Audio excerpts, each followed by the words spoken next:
लूटते रहोगे? कब तक पीते रहोगे? ये एकता बन गई है, इसको रोकने के लिए षड्यंत्र होंगे, लेकिन इसको कोई और नहीं रोक सकता। जो रोकोगे तो आप, और इसको ताकत दोगे तो आप। जितनी ताकत में आज आप यहां आए हो, आज से लड़ाई शुरू हुई है, खत्म नहीं हुई। आज के बाद आपको करना यह है कि आपको गांव गांव जाना है, इस एकता का बिगुल बजाना है, अपनी एकता की ताकत दिखाना है और अपने कमजोर भाइयों के हाथ पकड़ के उनको ये विश्वास दिलाना है कि बहुत हुआ, बहुत दिन अलग अलग रहे और अलग अलग होकर सताए जाते रहे। अब समय बदल गया है, ऊपर वालों ने हाथ मिला लिया है तो नीचे वाले भी हाथ मिला के एकता बना लें। और फिर मैं ये कहता हूं कि एक ऐसा सूरज निकलेगा। समय कम ना होता तो मैं आपको बहुत कुछ सुनाता, मगर मैं आपको वादे के तौर पर कह रहा हूं, मैं 1 लाख लोगों में भी वही बात कहता हूं और 10 लोगों में भी वही बात कहता हूं। वोट का अधिकार आपकी तरक्की तय करेगा।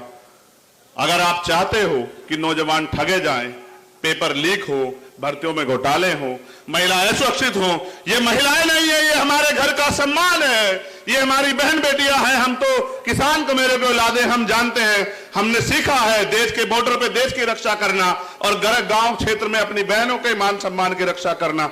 लेकिन आपने देखा किस तरह से जुल्म ज्यादती बढ़ रही है। उसको बढ़ने का एकमात्र कारण है कि सत्ता के संरक्षण में अपराधी फल फूल रहे हैं और कोई नहीं चाहता कि परिवर्तन हो। जो स्थापित लोग हैं वो नहीं चाहते, जनता चाहती है परिवर्तन हो और जनता ये चाहती है कि कोई किसान का बेटा, कोई मेहनत करने वाला बेटा यहां जयपुर की कुर्सी पे बैठे। आपसे मैं पूछना चाहता हूं कि जयपुर की कुर्सी पे अगर आपके बीच का व्यक्ति बैठेगा तो क्या आपको किसी के लिए किसी के आगे हाथ फैलाना पड़ेगा? आप खुद ही सोचो, जिसने बिना पावर के आपके लिए इतने लड़ाई लड़ी हो, अगर उसके हाथ में राजनीतिक ताकत होगी तो क्या होगा?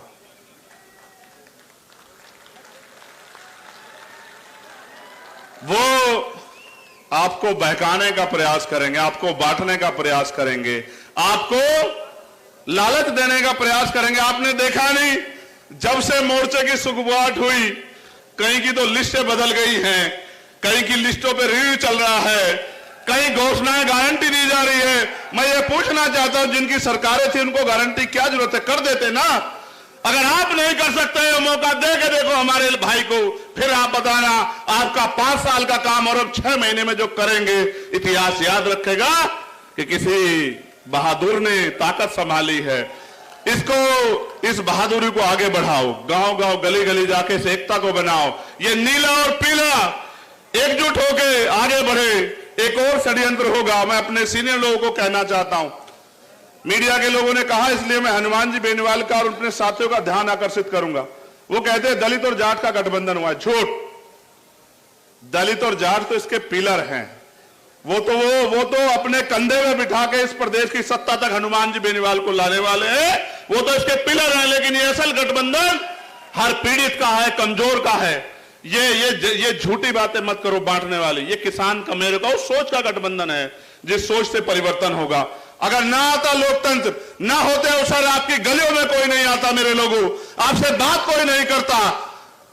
ये वोट का अधिकार है जो आपके पास लोगों को खींच के लाता। इस बार दूरी कर दो उनसे जो आपके अधिकारों से दूरी जाते हैं। लोकतंत्र खतरे में है, लेकिन बचाएगा कौन?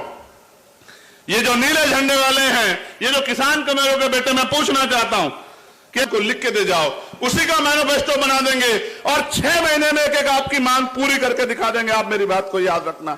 ये राजस्थान है, इतने सरकारें बनी, क्या पीने के लिए साफ पानी की व्यवस्था, मीठे पानी की व्यवस्था कराई तुम्हारे लिए?